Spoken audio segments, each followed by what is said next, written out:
Une auteure remonte le temps à la recherche de ses origines. Elle s'appelle Monique Carrère. Elle a publié le roman La Trace Agouzou, femme esclave aux éditions de l'Institut du Tout-Monde et elle est notre invitée. Bonjour. Bonjour. Merci d'être là. Alors vous avez donné quelques conférences la semaine dernière. Votre roman c'est une quête pour retrouver votre histoire. C'est ce qu'on appelle un roman autobiographique, mais dans laquelle votre histoire familiale vient se tisser avec la grande histoire. Oui, tout à fait. Cette quête a commencé en 2012, lorsque j'ai découvert l'acte d'individualité de l'arrière-grand-mère de mon père, dans les archives numériques qui venaient juste d'être numérisées de Fort-de-France. Elle a été nommée Antoinette Arien et surnommée Agouzou le 1er janvier 1849. Elle était amareuse de canne à Casse-Pilote. Voilà, et Agouzou, donc c'est l'une des deux personnages de ce roman. Oui, tout à fait. Il y a, en fait, mon roman est incarné par Agouzou, qui est une fillette, une négrite dans cette plantation, dans les chapitres qui sont totalement romancés, qui se passent pendant la période esclavagiste, mais aussi Amélie, surnommée Mélie, qui est une fillette d'une dizaine d'années aussi, et qui est plus du côté de mon histoire, puisqu'elle est née en Martinique. Elle a vécu l'exil en partant en 1963 avec sa famille à Niort dans les Deux-Sèvres pour s'installer à Niort, donc isolée de la communauté antillaise parisienne.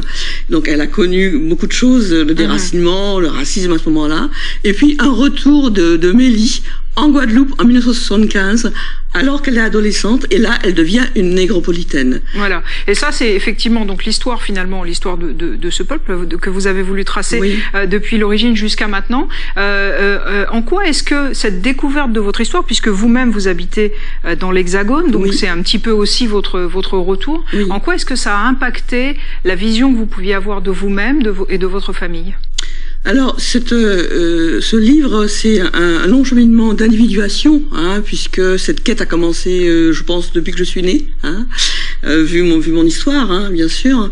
L'impact de cette découverte a été sidérant pour moi, parce qu'en 2012, c'était le tout début, donc le tout début de la numérisation venait juste d'être achevé, et quand on sait que le tabou était tellement fort, surtout à Niort dans les années 60, concernant la question de l'esclavage, donc effectivement voir noir sur blanc, je dirais, l'acte d'individualité, en sachant qu'elle avait un numéro de matricule, ce que je ne savais pas, qu'elle a été nommée en 1849, je porte son nom, ce que je ne savais pas non plus, c'est sidérant dans le sens où c'est vraiment quelque chose de l'histoire, c'est le réel de l'histoire qui apparaît là brutalement. Qui apparaît brutalement. Et est-ce que ça remet en cause certaines conceptions que vous aviez, soit de vous-même, soit du pays où vous vivez, de votre pays d'origine? Remettre en cause, non, mais je dirais éclaircir. C'est quelque chose. Enrichir, enrichir, d'accord. Enrichir. Oui. C'est quelque chose que j'ai toujours plus ou moins perçu. La complexité de cette histoire, le traumatisme et les conséquences du traumatisme, ce crime contre l'humanité, et effectivement la présence cette fois-ci réelle dans votre lignée finalement. Dans ma lignée, voilà. Et du coup, ça, Agouzou est devenu mon arrière-grand-mère liée à mon père. En fait, c'est un héritage matrifocal, puisque c'est l'arrière-grand-mère de mon père. Voilà, donc mon père a été relié à sa lignée. Une dernière question avant de terminer. Vous êtes aussi psychologue. Oui. Donc, d'un point de vue psychologique, du point de vue du psychologue, quelles sont les conclusions positives ou négatives qu'on peut tirer sur une histoire comme celle-ci ?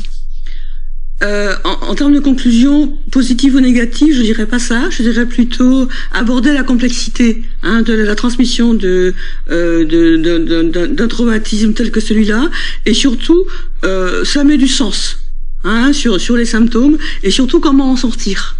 Et justement, en sortir, ça peut être par la thérapie, évidemment, par la psychanalyse, mais aussi par l'art. Voilà, et c'est ce que vous avez fait.